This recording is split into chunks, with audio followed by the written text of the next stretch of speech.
everyone, my name is Victoria Granova, and I'm very excited to present something to you that I'm very, very passionate about, and that is cybersecurity through the eyes of psychology. Thank you so much to the Techno Conference for having me here. This is so exciting, and I'm looking forward to the rest of the presentations as well. So I'll jump right in. The field of psychology is several hundred years old, whereas cybersecurity is several decades old and evolving every day. So the one constant that we are dealing with out there in the world is that human factor. People haven't changed very much in the past 1,000 years, and what will help us go through the world, in the real world, is understanding people. So we've been discussing the human factor in cybersecurity for quite some time, but rarely in terms of psychology or in terms of scientific studies or research. So what I'm bringing today is just a few concepts that I want to introduce. It's a bit of a primer, tiny little psychology presentation. So I'm going to talk about some concepts in psychology that we can apply in our cybersecurity lives. But before I begin, of course, there's a mandatory disclaimer, as always. I represent only myself and my own views, not those views of my employers or any organizations that I'm affiliated with. And of course, I'm coming here with my own knowledge, my own whatever knowledge that I have from my own perspective. As a student of psychology, I'm by no means an expert, and this is not a consulting presentation by any means. So before we jump in, I will present a little bit about my background. I'm currently a senior information security consultant at a Big Five bank here in Toronto, Canada. And I'm also in my, not my day job, I'm also president of the IAC Squared Toronto chapter. IAC Squared is the global organization that administers cybersecurity certifications such as the CISSP and the CCSP, if you've heard of those. And the chapter is based in Toronto, and what we do is we do events for the community, and we offer professional education opportunities and, most importantly, networking. Love networking, and of course, that is one of the best value that we bring to this community here in the Greater Toronto area. I'm also the founder of the Cyber Toronto Conference. This is an annual virtual conference that began last year, and it's a community-based conference. On a part-time basis, I'm also an instructor at York University in the certificate in cybersecurity. So when I first started in my career or my educational background, I started in the business world. And from the get-go, I was interested in how humans interact with one another. So for those familiar with business courses, organizational behavior was the subject that I loved the most. And then when I started learning about cybersecurity, again, gravitated towards that human element. And so first when I took a certificate in cybersecurity, got my CISSP, then I switched my focus to learn more about psychology, because that's an area I did not have a background in, even though I had so much passion and interest in seeing how those two worlds may collide. Let me just get my slides here. Oh, technical difficulties over here. Here we go. All right. So there's an unending battle that we're facing in staying in front of technology as it changes and advances, and to further protect our systems as technology and infrastructure continues to advance. And while technology advances, so do different types of attacks. But the one constant, again, in all of this change, regardless of the technology, is people, the human element. So even though there seems to be new attacks based on new technology on almost basically an hourly or by minute basis, the one constant that attackers are leveraging is social engineering. So leveraging the human factor to get into a system. So what I'm talking about today is definitely be focusing on social engineering, especially through the eyes of psychology principles, because those principles will stay constant throughout the technology change, and understanding them may help us get better at defending ourselves as practitioners.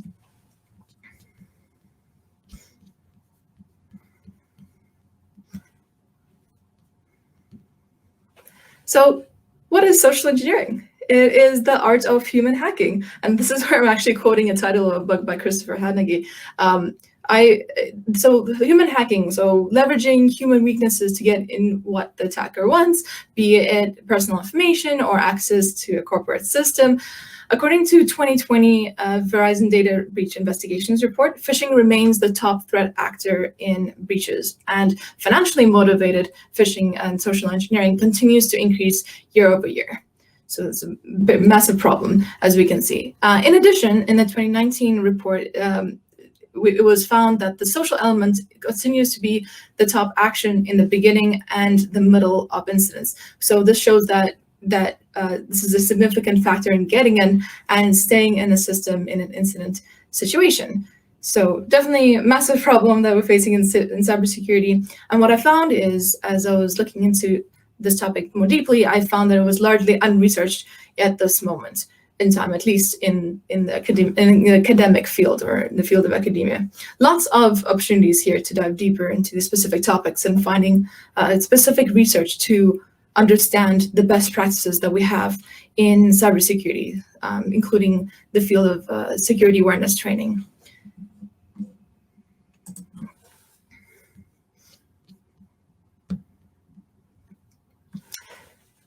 So, as an industry, we often talk about the human factor as the weakest link. So we often say, if only we could remove the user from the system, we would have a much more secure system and actually have a chance at making it secure.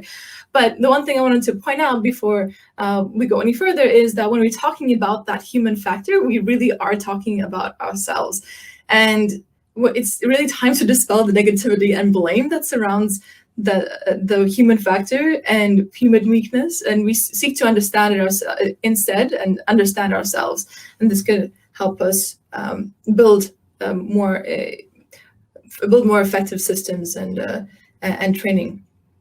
So let's start at the very beginning. What is psychology? So not to worry, for this presentation, it's a very high-level primer, and definitely you don't need a psychology background to continue with me. I will definitely relay the concepts back to cybersecurity.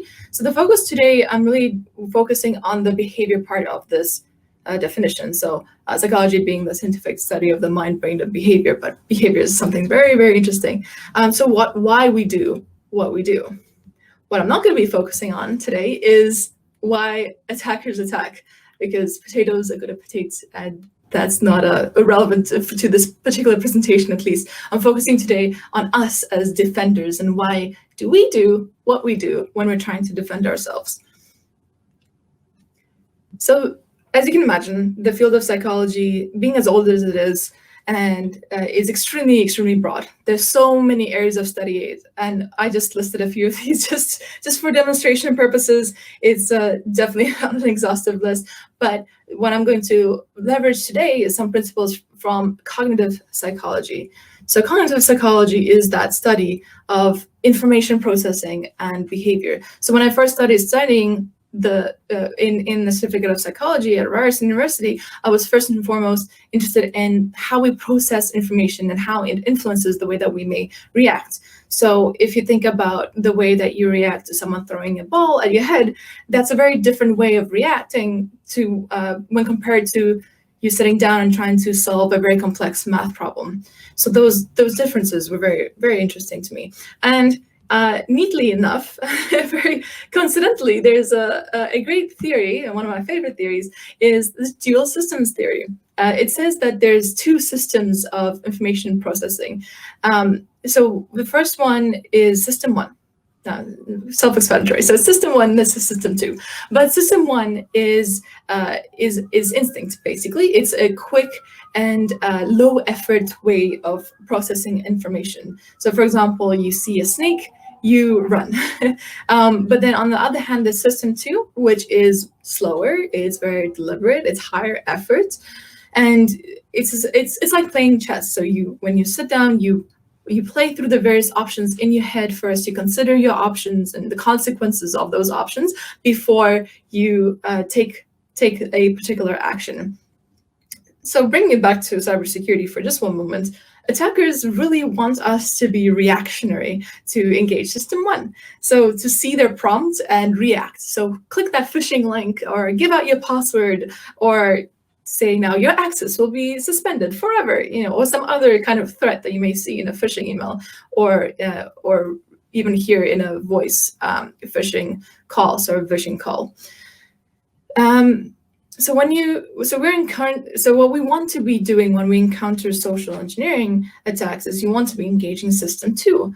So unfortunately, that is it's a lot more difficult. By definition, it's higher effort. It's a higher effort way of thinking.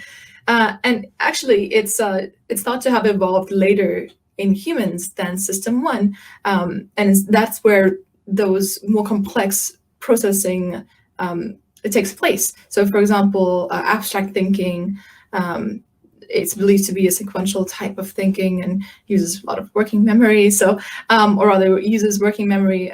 So definitely as defenders or as potential victims of social engineering attacks, we want to try and interrupt our tendency or our wish to use system 1 and react fast and instinctively, which is comes more easily to us as humans. System 2, not so much, but that's the system we want to be engaged. We want to take that pause before we react. So I'm talking about all these challenges on how to react to certain prompts or attacks, and as we can tell, it's very difficult to react in a reasonable manner and to have to do the correct thing when we're prompted with a decision point. And if that's not enough of a complication, there's even more challenges to that thinking or that cognitive process. So we're just listing some for demonstration purposes. For example, of course, if you have incomplete or incorrect knowledge, you're more likely to make an incorrect decision. If you are multitasking, if you're thinking about some of us are working from home right now in this pandemic situation, if you are, say, working on an urgent report and then you're trying to respond to a coworker who's chatting with you on the side, and then someone at home is asking you questions about something that's unrelated, and then at that moment you receive a phishing email, that is very difficult to react to and respond to in a reasonable manner, or to pause and critically assess that email to see if it's legitimate or not. If you have none of these distractions, it's a lot more simpler to just focus on the task at hand and evaluating whether this email is legitimate or not, if you should be clicking that link or not, or changing your password or anything like that. That's a whole it's a lot more difficult when you're multitasking. But though, again, one of the things that is one of my favorite concepts is heuristics and biases. And heuristics, they're basically mental shortcuts that we take based on our past experience, instead of using the facts of our current situation to make decisions. And heuristics are fabulous. They can keep us safe. If it's a lot, instead of assessing each situation as it comes and trying to figure out new ways of reacting or rethinking your decision making, you can react a lot quicker. So if, say, there's a bear attacking you, you don't need to evaluate what kind of bear that is in that moment. No, you just run or you just fight. That is based on your past experience. So heuristics can be extremely wonderful and useful, and they've helped us survive across the millennia. But there is, as we know, there's a flip side to it. We can be very much hurt by heuristics and biases. And to demonstrate just a few of these, so here in the light blue column on the left, I'm listing a couple of heuristics in there, but instead of naming the definitions and going through it that way, I want to talk through a bit of a fictional scenario or a story that can help demonstrate how these heuristics work. So say now you work in accounts payable. Okay, so someone claiming to be a vendor. So a vendor calls you and they introduce themselves as Joe from your third-party IT provider. So your mind goes, a vendor.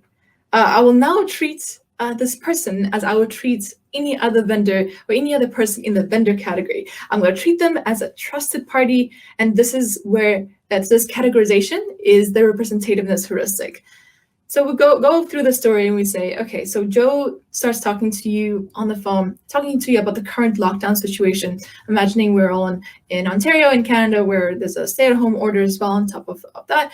So Joe's talking to you about, okay, how it's difficult, it's affecting his business, and how difficult it is to work from home while trying to homeschool the kids.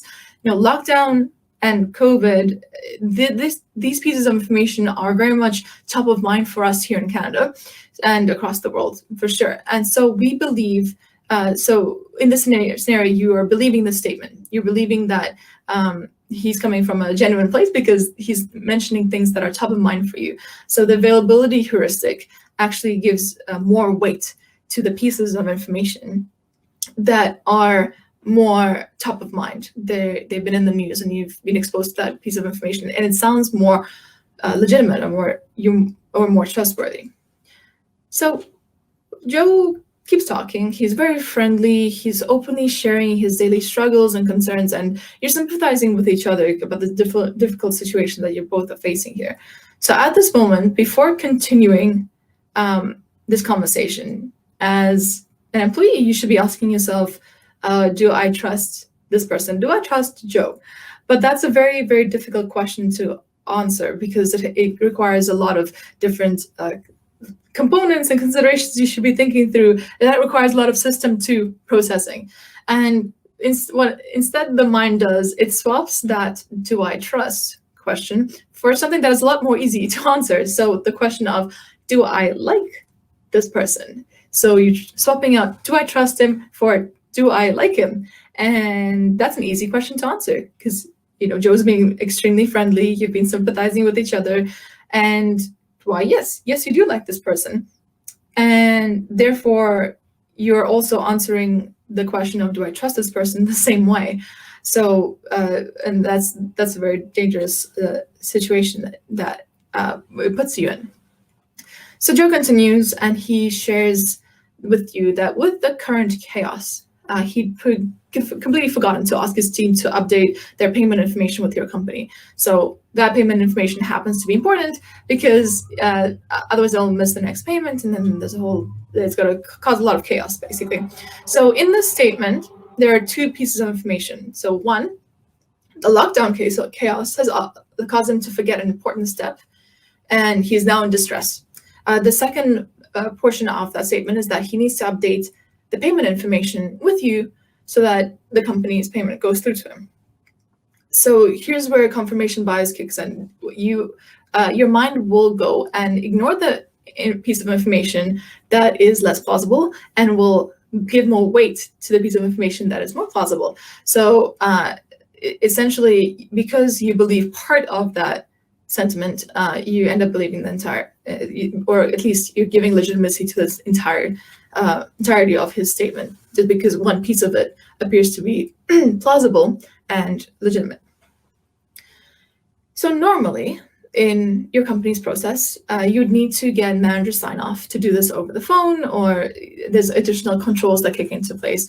But your team does deal with this third-party IT provider very often, and you have a great relationship that you'd like to maintain. So because you're persevering in your belief, so belief perseverance heuristic right here, because you're persevering in your belief that this is a trusted party, Joe's a nice guy, he's a trusted person. So what you go ahead and do, you go and make the change. You make the change in the payment information, and you kind of make a mental note to go back to check with your manager to make sure that this is all above board, all of that.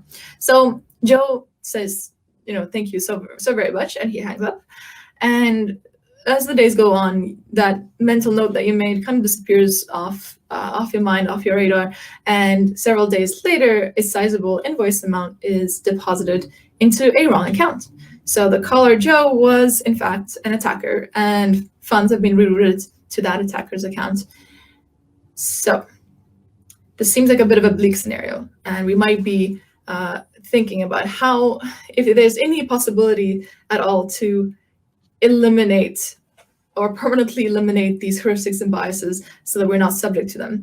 And unfortunately, that's not the case. We are humans. Even if we are aware of these heuristics and biases, we are still going to be subject to them. So what we can try and do is try and turn these heuristics to stop them working against us and have them work for us instead. So I'll go through we can start with the first heuristic. So representativeness, that's the categorization heuristic, where you categorize Joe as in the vendor category, which is a trusted category. Therefore, you would like to help anyone who falls into that category. But how can we combat this particular heuristic?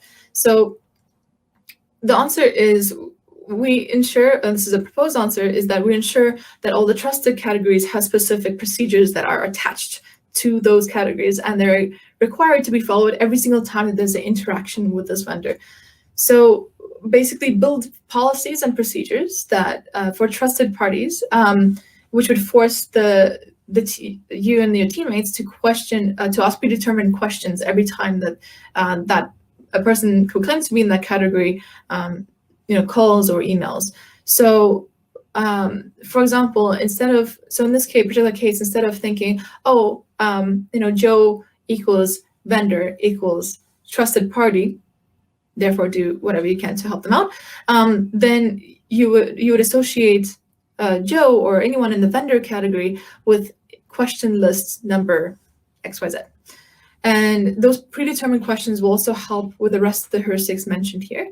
So through predetermined procedures and training, of course, it will remove that load from the mind. So the mind no longer needs to create its own questions and spend that extra effort to try and validate the identity of the caller and validate that all the information that is given is true, and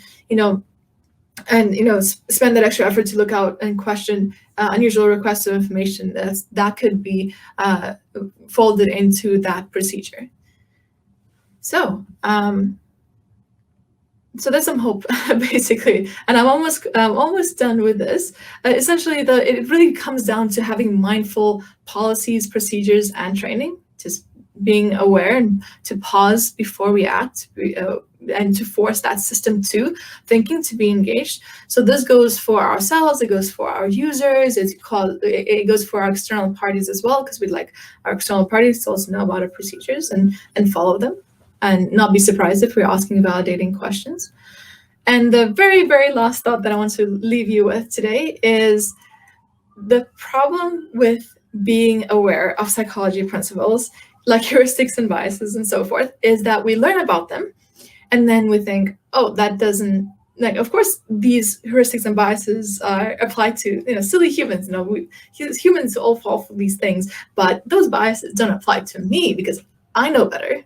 And I know, I'm now well educated in these principles, so I'm not going to be subject to them, which is unfortunately not true. Whether we are well-versed in psychology principles or not, at the end of the day, we're still human and we're still subject to them, and we're still susceptible to all these things. And so when you consider these principles and try and build your procedures and training with these principles in mind, then just be wary of the not me fallacy. Definitely include yourself in those procedures and policies and training as well. Don't circumvent those procedures yourself, because of course, you yourself, I myself, will also be subject to these human opportunities and weaknesses. All right. So I am working on some research in the intersection of cybersecurity and psychology. So if you are interested in collaborating or on any of my projects, or even just wanted to reach out and continue this conversation, please definitely reach out to me on LinkedIn and mention Techno Conference. I'm also on Twitter as well, so feel free to follow me on there. So thank you very much again to the Techno session. I'll leave the references up so that in case you'd like to read what I was reading for the purposes of this presentation. Thank you all so very much, and enjoy the rest of the sessions.